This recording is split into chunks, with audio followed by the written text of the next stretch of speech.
Telugu matrimony ఆషాఢం offer. ఆషాఢం full గా free.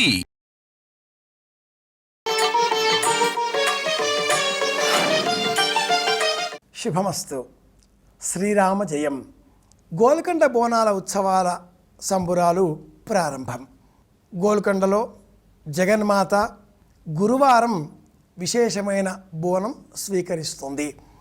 ఆషాఢమాస సంబురాలు, బోనాల జాతరలు, ఉత్సవాలు గోల్కొండలో ప్రత్యేకంగా ప్రారంభం చేసిన అనంతరం ఈ గురువారం నాటి ప్రత్యేకమైన బోనం సమర్పణతో ప్రారంభమవుతాయి. గురువారానికి అమ్మవారికి ఒక ప్రత్యేక సంబంధం ఉంది. గురువారం వారాలలో శ్రేష్టమైనటువంటి వారం, పెద్దనైనటువంటి వారం.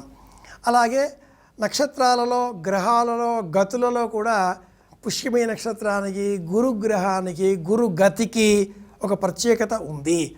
అతి పొడవైనటువంటిదిగా, పెద్దది అయినటువంటిదిగా, నవగ్రహ మండపంలో శుభ్రతను పాటించేటటువంటి గ్రహంగా, విశ్వంలో వచ్చే సమస్తమైన దుమ్ము ధూళి అన్నింటినీ కూడా తనలో ఆకర్షింపజేసుకొని, తనలో నింపుకొని, అంతా పర్యావరణాన్ని అంతా కూడా శుభ్రంగా ఉంచేటటువంటి గ్రహంగా గురుగ్రహానికి ఒక కీర్తి ఉంది. పచ్చని పసుపు రంగు, అమ్మవారికి ప్రీతికరం, బగళ అంటాం. గురుగ్రహం కూడా పసుపు వర్ణంలో మెరిసిపోయేటటువంటి గ్రహం.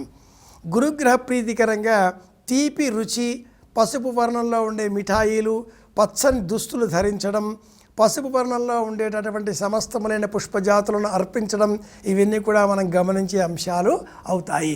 అలాగే జగదంబ గోల్కొండ క్షేత్రంలో కూడా అమ్మవారికి ప్రీతికరంగా పచ్చని పసుపుతో కూడుకున్నటువంటి వస్తువులు, దుస్తులు, పుష్పాలు, పసుపు మండలు అన్నీ కూడా పచ్చగా ఉండే వాటిని మనం గమనిస్తూ ఉంటాం, సమర్పిస్తూ ఉంటారు.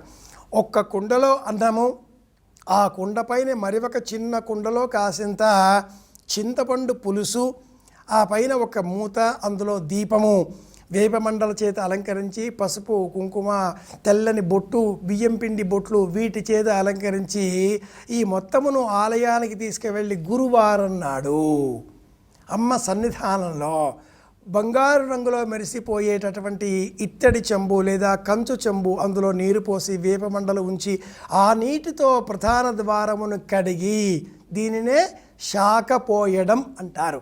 అలా కడిగి అనంతరం తెల్లని అన్నమును రాశిగా పోసి, ఆ పైన ఈ చింతపండు రసమును చుట్టూరా విరజిమ్మి, మధ్యలో దీపమును ఉంచి సదీప ఇమం నివేదన అన్న పేరిట అమ్మవారికి ప్రీతికరంగా ఈ అన్నమును సమర్పించి, ఆ అన్నాన్ని ప్రకృతికి, పర్యావరణానికి, సమస్త జీవకోటికి, పశుపక్ష్యాదులకు ఆహారంగా అందించి ప్రకృతిలో ఉండే ప్రతి ప్రాణికి బ్రతికేటటువంటి అవకాశాన్ని మనం కలిగించగలుగుతున్నాం. దీని పేరే ఆషాఢ బోనము అని అర్థం. మనం మాత్రమే తినాలి అని కాదు, అంతా మనకే కావాలి అనుకొనకూడదు. అలా ఆ ఆహార పదార్థం అంతా కూడా మనదే అనుకున్న మనక్షణం మనకు అనారోగ్యం చేకూరుతుంది. కాబట్టే మనది కాదు, మన అందరిది. ఇలా సమష్టి చైతన్యాన్ని పెంపొందింపజేసుకోవడం కోసమే జగన్నాథ స్వామి పూజ అనంతరం ప్రత్యేకంగా జగదంబ ఆలయం ఆషాఢ మాసంలో శుక్లపక్షంలో వెదిగినాడు జనార్దనుడిని, జగన్నాథుడిని పూజించిన తదుపరి జగదంబ ఆలయంలో మొదటి పూజ అవుతుంది. అనంతరం రెండవ పూజగా గురువారం ఇలా అమ్మవారికి ప్రీతికరంగా బోనమును సమర్పించడంతో ఈ బోనాల ఉత్సవాల సంబరాలు ప్రకృతికి, పర్యావరణానికి అత్యంత పురాతనమైనటువంటి ప్రాచీన మానవ జాతి ధర్మానికి ప్రతీకాత్మకంగా నేటికి మనం అనుసరిస్తున్నటువంటి జానపద పల్లెయ జీవన సంస్కృతికి ప్రతీక ఈ బోనాల ఉత్సవాల సంబురాలు.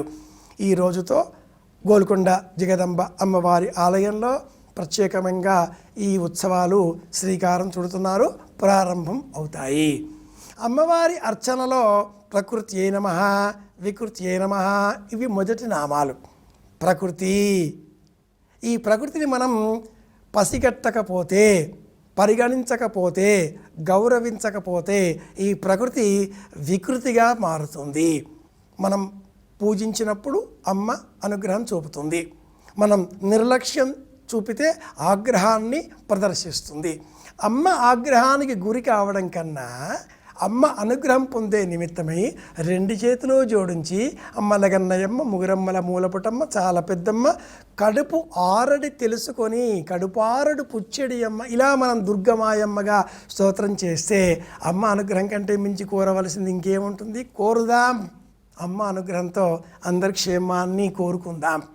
వరుసగా ఇక లాల్ దర్వాజా బోనాల వరకు, సరూర్ నగర్ ఎల్లమ్మ పోచమ్మ బోనాల వరకు ఆషాఢమాసం అంతా కూడా ప్రకృతిని పర్యావరణాన్ని సమతౌల్యంగా స్వీకరిస్తూ భూమి, నీరు, నిప్పు, గాలి, ఆకాశం ఈ 5 సమాహారంగా పొడవుగా ఏర్పాటు చేసేటటువంటి ఘటం. ఈ ఘటానికి వేప మండలు, మామిడి మండలు, పుష్పమాలికలు, వదనము, అలంకారం ఇది ఘటంగా ఏర్పాటు చేసి ఆ ఘటాన్ని స్థాపన చేసి అనంతరం పర్యావరణాన్ని పూజించడమే, ప్రకృతిని పూజించడమే ఆషాఢ ఉత్సవాలుగా గుర్తిస్తూ జగదంబ బోనాల ఉత్సవాలు ప్రారంభం చేద్దాం. అందరి క్షేమాన్ని కోరుదాం. మన ఇంటిలో దేవతారాధన చోట ఈ రోజున తప్పనిసరిగా తెల్లటి అన్నము, చింతపండు పులుసు, చింతపండు పచ్చడి వీటిని నివేదనగా అర్పించాలి. తెలుసుకుందాం, పాటిద్దాం, అందరి క్షేమాన్ని కోరుదాం. మళ్ళీ కలుసుకుందాం. శ్రీరామ జయం.